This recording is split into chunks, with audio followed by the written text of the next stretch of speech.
Good evening. Welcome to California Today. I'm Ling Zhang. Here's a preview of some of today's stories. As one of the 10 major COVID-19 related bills was pulled back ahead of voting, two nurses reflected on what happened in their hospital in the face of mandates. They say that even religious exemption was hard to come by at times. The state's reparation task force decided last night to allow only descendants of American slaves to receive payments. Individuals will now need to show verifiable proof of the lineage. Several California cities are setting up speed tracking cameras on their surface streets. Advocates are promoting safety while opponents warn against protecting personal privacy. COVID-19 vaccines and mandates have been debated throughout the pandemic. Recently, a bill that would have required all California workers to be vaccinated against COVID-19 has been shelved due to disagreements over the requirements. NTD Cynthia Kai heard from two nurses as they reflected on how hospitals handled vaccine mandates. Assemblywoman Buffy Wicks announced on March 29th that she is shelving her vaccine mandate bill. She introduced AB 1993 in February. The bill would have required all California businesses to mandate COVID-19 vaccines for their employees. Wicks confirmed the bill is simply on pause as lawmakers attempt to work with employees to address concerns about the legislation. But two Shasta County nurses described how vaccine mandates pushed many healthcare workers out from their jobs during the pandemic. There's a lot of data suggesting that the mandates we didn't make a lot of difference. And going forward, I want people to research that data, but I also want them to do local control, because what California did, like many other states, is that they came out with a blanket statement and said all of California will follow this rule. Author said when the state mandated vaccines for all healthcare workers, many staff were put on leave. So just what didn't make sense to many people in healthcare to have a mandated vaccine, especially for those who are naturally infected and recovered. He said that many of his coworkers did not want the vaccine and protested the mandates. And eventually they allowed a religious exemption. Many of the people I work with got denied the religious exemption multiple times. One of the things that was really crazy about this scenario with the religious exemptions, we had a mother and a daughter who basically wrote they wrote theirs together, signed individually, signed their names to it. One was accepted, one was denied. A husband and a wife, one was accepted, one was denied. So Katie said the exemption process was both long and arbitrary. Another nurse had a similar experience with the religious exemptions. And so I filed for that, as did a lot of other people that I was working with, and mine got denied, which was interesting because it was very similar in verbiage to people that had theirs accepted. Craig said he took a leave from his job. About a month later, the hospital reached out to offer exemption resubmissions. And they sent out messages to certain people to resubmit your application for a religious exemption. And so I did that, and then it got accepted. This time, the exemption form only required people to check a box. And then they just blanketed it with just check a box that says you're filing for religious exemption. No more forms, no more, and we'll honor them all. Yeah. So they backed everybody into a corner. Both Craig and Arthur said the hospitals they work at are operating closer to normal now. Moving forward, Arthur said he hopes for more personal and local control when it comes to managing pandemics and medical decisions. And Craig similarly hopes to see people being able to make their own choices regarding medical decisions. Cynthia Kai, NTD News, California. California is being seen more and more people moving out of the state, and the latest census confirmed just that. An urban policy analyst says the high cost of living and land ownership are reasons for saying goodbye to the Golden State. People are leaving California in droves. So many people have been leaving California that for the first time ever, the state has lost a congressional seat. According to recent census data, Los Angeles County lost the most people in the country due to relocation. In 2021, we have only state figures at the moment provided by the U.S. Census Bureau. The outmigration from California to the other 49 states plus the District of Columbia was 367,000. That is a huge number. It is the largest number in terms of outmigration from California since 2000. Wendell Cox, an urban policy analyst, explains to California's insider Siamak Karami the reason for the exodus, and it's not the poor who are leaving. The largest group of people leaving in the income categories that IRS uses make from 100,000 to 200,000 family income or household income per year. That's above the median household income of $83,000 in California. Most people would think the California climate is wonderful, such as access to beaches and coastal weather, but cost of living is an issue. Cox compares the median house prices to the median household income. Then you can judge housing affordability. California was only 20% above the nation. Now it's more than twice as much, about 2.25 times as much. Terribly unaffordable. He says people want to own their own homes, but it's difficult. You haven't seen any new auto companies move into California. Nobody's coming in from outside. Why? They want to have people that can live well on their salaries because salaries aren't that much higher in California, but housing costs certainly are. Senate Bill 9, or the California Home Act, went into effect this year. It allows homeowners to build up to 4 housing units on their land. The value of land is based upon what you can build on it. And so if I can only build a single-family detached house, but now you say I can build a house in the backyard, the value of the land goes up. It is the land values that are killing it. Cox says there's high demand for detached housing. He believes the solution is to incentivize the younger generation and companies to want to stay in California. The first in the nation California Reparations Task Force had a historical vote last night that decided to place limits on which members of the black community can receive compensation for America's history of slavery. NTD's Ailing Richards reports. The California Task Force on Reparations voted 5-4 Tuesday to limit state compensation to the descendants of free and enslaved black people who were in the U.S. in the 19th century. The vote rejects a proposal to include all black people, regardless of lineage. Those who voted against the limitation argued that all black people in the U.S. who suffer from systemic racism in housing, education, and employment should be compensated. Critics have said that California should not pay reparations because it did not practice slavery. James Breslow, an attorney and host of the Hidden Truth Show podcast, said it's odd that California is taking the lead on reparations when Congress hasn't moved on it in 30 years. But you have a state legislature that it has a supermajority of progressives on it, and this has kind of been a progressive dream policy for a long time. So California is the one that's actually able to implement it. The task force received evidence that black residents were forced to live in predominantly minority neighborhoods and were denied bank loans to purchase property. So what is your opinion about what is contributing to the black community's problems if it's not slavery?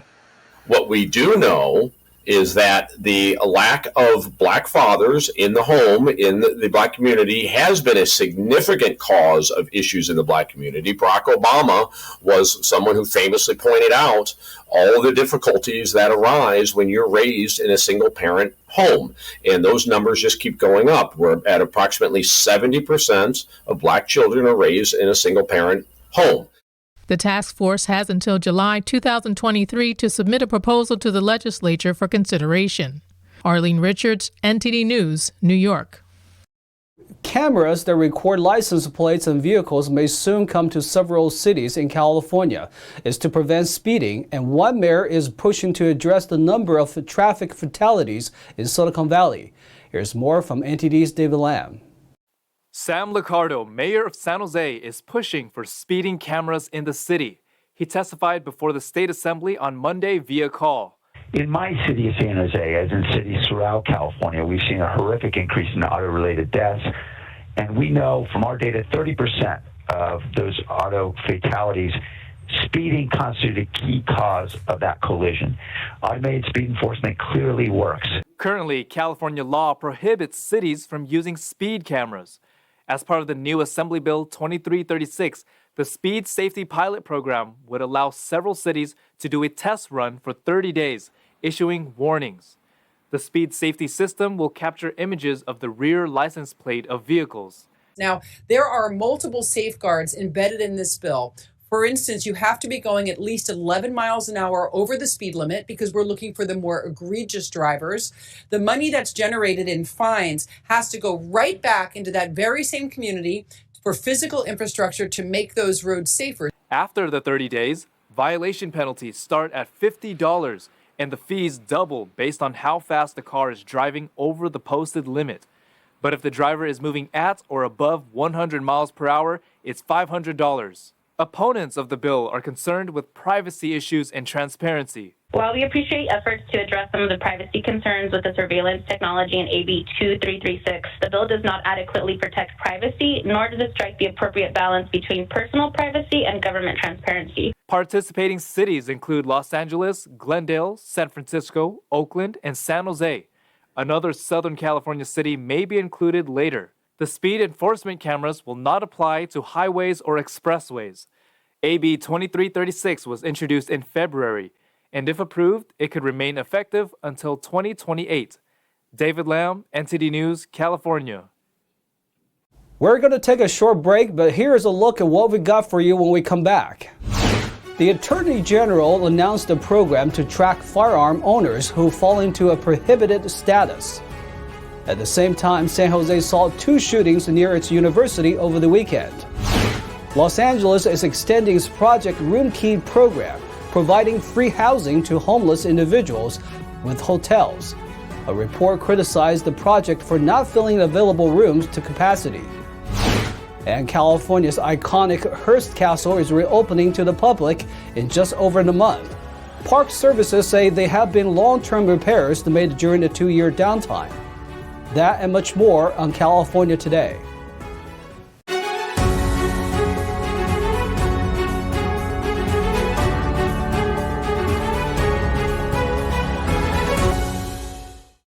On Wednesday, the Attorney General announced a program report from a database designed to track firearm owners who fall into a prohibited status. California is the only state in the nation to have such a system. Good morning. Attorney General Rob Bonta announced the 2021 Armed and Prohibited Persons System, or APPS report. It identifies individuals who procured firearms and later became prohibited from legally owning them. The database includes individuals who were convicted of a felony or violent misdemeanor, were placed under a domestic violence or other restraining order, or suffer from serious mental illness. Today's announcement is a public safety success story. Despite real challenges in the field and real tolls on our agents, we seized 15% more firearms than last year, and we made 31% more contacts. DOJ's Bureau of Firearms is roaring back, keeping Californians safe. As of January 1st this year, the database has over 24,500 armed and prohibited persons. Over 10,000 were active and over 14,000 were pending. Last year, authorities recovered over 1,400 firearms and investigated approximately 6,600 individuals who were identified as armed and prohibited persons. In 2006, California became the first and only state in the nation to establish a system for tracking firearm owners who fall into a prohibited status. Speaking of shootings, San Jose police are investigating 2 separate shootings that took place near San Jose State University over the weekend. The 2 cases resulted in 1 death and 1 injury. NTD Cynthia Kai has the details. 1 person is dead after 2 shootings that took place early Sunday morning, just a block away from San Jose State University. The first shooting took place around the area of South 4th Street and East San Carlos Street. Police say it was the 4th homicide of the year. When they arrived, they located an adult male suffering from at least 1 gunshot wound, and he was pronounced deceased at the scene. The shooter was reported to have fled on foot and still had the handgun. Chief Mata said while managing the homicide crime scene, police were called to another firearm-related incident less than half a block away. This incident involved 2 different groups of people who went to the La Victoria restaurant. Officers said there was a fight and a struggle over a gun inside the restaurant. Watching people running out of the La Victoria restaurant, an officer believes that an active shooter scenario is unfolding or about to unfold and broadcasts that information over the police radio. He said the fight continued as police responded on foot, believing the suspect from the homicide case could have been at the restaurant. Officers gave repeated commands to drop the gun. However, the individual does not drop the gun, and one officer shot more than one time, striking the individual. The individual was transported to a local hospital for non-life-threatening injuries. The person who originally brought the gun to the restaurant has been arrested for illegal possession of a ghost gun. The person who was shot by the officer has been identified as 20-year-old Count Green. Police confirmed that Green disarmed the man with the gun, but say officers responding were unaware of that fact at the time. When they arrived, Green had the gun in his hand. He's a football player for Costa Contra City College and is expected to survive his non-life-threatening injuries. Chief Mata says that the officer who shot at Green has 4 years of experience and has been placed on routine administrative leave. The officer-involved shooting is currently under investigation. Police body camera footage will be released on a later date.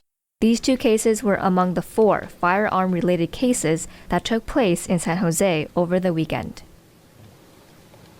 Los Angeles City unanimously voted to extend its program for housing homeless people in hotels and motels for 3 months.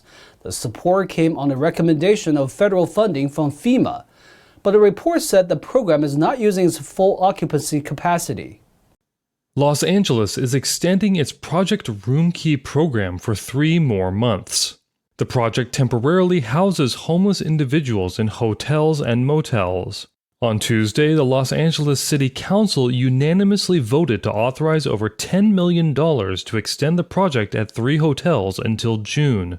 The 2 downtown hotels are Mayfair Hotel and LA Grand Hotel, as well as Highland Gardens in Hollywood. The LA City Administrator recommended the extension in response to one of President Joe Biden's announcements earlier this month. Biden said that FEMA will reimburse local jurisdictions for non-congregate emergency homeless shelters through July 1st. California initiated Project Room Key in April 2020 to temporarily shelter homeless individuals in response to the pandemic. Its goal was to get 15,000 homeless people off the street and into hotels left empty by lockdowns, and eventually move those people into permanent housing or interim shelter programs. Last month, the project said it was operating 7 sites throughout LA with nearly 1,300 rooms. A February 2021 report criticized a similar project introduced by Governor Gavin Newsom called Project Home Key. The project purchases hotels and motels instead of just renting out rooms. The report also said that Project Room Key saw low occupancy rates, with 70% of the rooms throughout the state occupied and 65% in LA. One of California's world-renowned attractions is preparing to reopen to the public after a 2-year closure. The luxurious and extravagant site is none other than Hearst Castle. World-famous, lavish, enchanting Hearst Castle will reopen to the public on May 11th. Officially known as Hearst San Simeon State Historical Monument, the house has been closed for 2 years due to pandemic lockdowns and repairs. California's Department of Parks and Recreation announced last week that the Enchanted Hill will be welcoming guests in less than 2 months' time. The castle closed to the public just over 2 years ago on March 16, 2020. California State Parks Director Armando Quintero said he is thrilled to reopen this state treasure. He said, "We are confident that these once-in-a-lifetime repairs and improvements to the road facility will serve countless generations to come." The mansion is filled with ornate decorations, along with both ancient and classic artwork. Hearst Castle is located in San Luis Obispo County. Its construction was done through a partnership between William Randolph Hearst and architect Julia Morgan. Hearst made his fortune through inheritance and yellow journalism, reporting that promoted sensationalism over facts. Morgan was the first female architect licensed in California. State Parks will offer a Julia Morgan tour in honor of the 100th anniversary of the castle's construction, albeit delayed by 2 years. Now to NTD's Thomas Christian for an update on sports.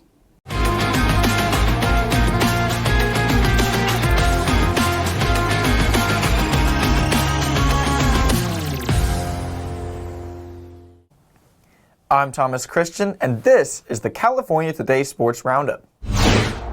Paul George recorded 34 points, 6 assists, and 4 steals in his first game in more than 3 months.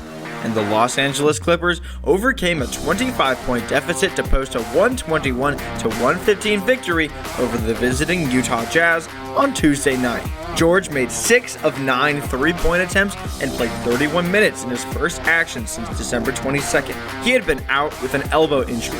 Reggie Jackson scored 21 points, Luke Kennard added 17, and Isaiah Hartenstein contributed 14 points, 7 rebounds, and 6 assists for Los Angeles.